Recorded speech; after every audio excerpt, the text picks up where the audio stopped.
আজকে যাব চাকলা ধাম, যেখানে লোকনাথ বাবার জন্ম হয়েছে। রানাঘাট স্টেশন থেকে চলে গেলাম দমদম। দমদম যেহেতু কাছে, তাই দমদমেই গেলাম। সেখান থেকে যাব গুমা রেলওয়ে স্টেশনে। গুমা থেকে মাত্র 35 টাকা ভাড়া দিয়েই চলে যেতে পারবো আমরা চাকলা ধামে।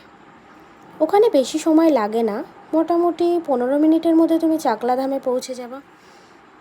যাই হোক, দেখো টুকটুকির এই সুন্দর গ্রামের দৃশ্য দেখতে দেখতে চলে যাচ্ছি আমরা চাকলা ধাম। সবাই মিলে যাচ্ছি, চলে এসেছি চাকলা ধামে। লোকনাথ বাবার জন্মস্থান মহাতীর্থ চাকলা ধাম। এখানে সুন্দর একটা মন্দির হয়েছে, পুরোটা ঘুরে তোমাদের দেখালাম। দেখো, বিকেলবেলা অনেকটাই ভিড় ছিল। আমরা একটু সন্ধ্যের আগে আগে গেছি তো ভিড়টা একটু কমই পেয়েছি। যাই হোক, এই যে পুজো দিলাম বাবাকে, খুব সুন্দরভাবে পুজো দিতে পেরেছি। এত সুন্দর পুজো দিয়েছি বলার মতো না। কালকে 19 জ্যৈষ্ঠ, আর ভিডিওটা আজকে আপলোড করছি।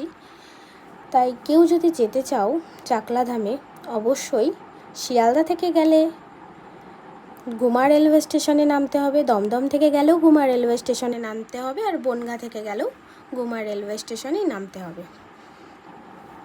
ওখান থেকে টোটো ধরেই যেতে হবে চাকলা। এটাই আমাদের সুবিধার মনে হলো। আমরা দমদম থেকে গেছিলাম, পুজো টুজো দিয়ে ওখান থেকে সন্ধ্যের আগেই আমরা আবার স্টেশনে চলে এসে, আমরা যেহেতু রানাঘাট থেকে গেছিলাম, বনগাঁ হয়ে আবার বাড়ি চলে এসেছি। দমদমে দরকার ছিল বলে প্রথমে যাওয়ার সময় দমদম হয়েই গেছিলাম। ভিডিওটা ভালো লাগলে লাইক করো।